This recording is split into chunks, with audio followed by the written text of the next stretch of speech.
Hi friends, ഇന്ന് ഞാനൊരു വളരെ പ്രധാനപ്പെട്ട ഒരു കാര്യം പറയാൻ വന്നതാണ്. നമ്മളെല്ലാവരും ടി വിയുടെ വലിപ്പം ഓരോ ദിവസവും ഇങ്ങനെ കൂട്ടിക്കൊണ്ടിരിക്കുക.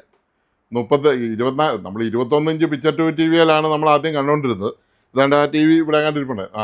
അതിപ്പോഴും വർക്ക് ചെയ്യുന്നുണ്ട്. അത് കഴിഞ്ഞ് പിന്നെ നമ്മൾ 22 ഇഞ്ച് LCD വന്നു, പിന്നെ 24 ഇഞ്ച് വന്നു, 26 വന്നു, 32 വന്നു, 39 വന്നു, 42 വന്നു, 43 വന്നു.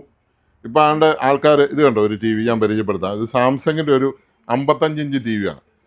55 ഇഞ്ച്, 65 ഇഞ്ച്, 75 ടി വികളാണ് ഇപ്പോൾ ഏറ്റവും കൂടുതൽ സർവീസ് ചെയ്യാനായിട്ട് വരുന്നത്. കാരണം എല്ലാവരും വലിപ്പം കൂടി പോവുകയാണ്. അടുത്ത വീട്ടിലെ ടി വി എത്രയാണെന്ന് അന്വേഷിച്ചിട്ട് അതിനേക്കാളും ഒരു 10 ഇഞ്ച് കൂടെ കൂട്ടി വെക്കാനാണ് എല്ലാവരും ശ്രമിക്കുന്നത്. പക്ഷെ അപ്പോൾ പൈസ അതുപോലെ പോകും. ഈ സെറ്റിൻ്റെ ഒരു പ്രശ്നം എന്ന് വെച്ചാൽ ഇതിന് ഫ്രെയിമില്ല. ഇത് ഫ്രെയിംലെസ് ടി വിയാണ്. നിങ്ങൾ ശ്രദ്ധിച്ചാൽ മനസ്സിലാവും. ഒന്ന് കാണിച്ചു കൊടുത്തേ. ഇത് കണ്ട്, ഇതിനൊട്ടും ഫ്രെയിമില്ല. ഇതാണ് ഇതിൻ്റെ ഫ്രെയിം, ഒരു വക്കമേ ഉള്ളൂ. ഇത് നമ്മളൊരു പശ വെച്ച്, ഇതുണ്ട് ഈ കറുപ്പ്, ഇതൊരു പശ വെച്ച് ഇങ്ങനെ ഒട്ടിച്ചാണ് ഈ പാനൽ ഇവിടെ വെച്ചിരിക്കുന്നത്. പിന്നെ ഇപ്പം ഞാനിപ്പോൾ പാനൽ മാറിയതാണ്. ഞാനൊരു പുതിയ പാനൽ വെച്ചതാണ്. ഇത് ബോയുടെ പാനലാണ്, BOYയുടെ പാനലാണ് ഞാനിപ്പോൾ വെച്ചിരിക്കുന്നത്. ഇതിലിരുന്നത് സാംസങ്ങിൻ്റെ പാനലാണ്. അതിങ്ങനെ തൊട്ടാൽ ലിക്വിഡ് പോലെ വരും. ഇത് ലിക്വിഡ് വരത്തില്ല. ഇത് ഇച്ചിരി കട്ടിയുള്ള പാനലാണ്, പൊട്ടാനുള്ള ചാൻസ് കുറവാണ്. ഇത് കൂട്ട് 55 ഇഞ്ച് ടി വികൾ മുഴുവൻ പൊട്ടിപ്പോവാണ്. ജസ്റ്റ് ഇങ്ങനെ ഒന്ന് ഞെക്കിപ്പിടിച്ച് ഇങ്ങനെ എടുത്താൽ മതി, അന്നേരം ഇവിടെ പൊട്ടും. അത്രയും മോശം ബിൽഡ് ക്വാളിറ്റിയാണ്.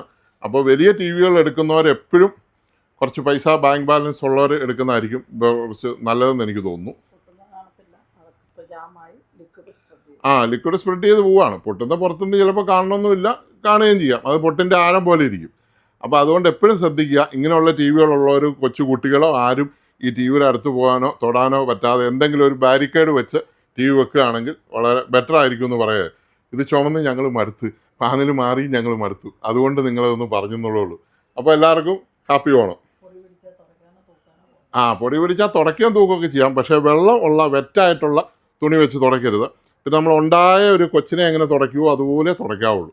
അല്ലാതെ ബലമായിട്ടൊന്നും തുടച്ചേക്കല്ലേ, കൈ ഒരിക്കലും അകത്ത് വന്നേക്കല്ലേ, പുറകിലേ വരാവുള്ളൂ. Okay, thank you. ഒരാൾ അങ്ങോട്ട് പിടിക്കും. എന്നാണ് സാറേ? നന്നാക്കാം.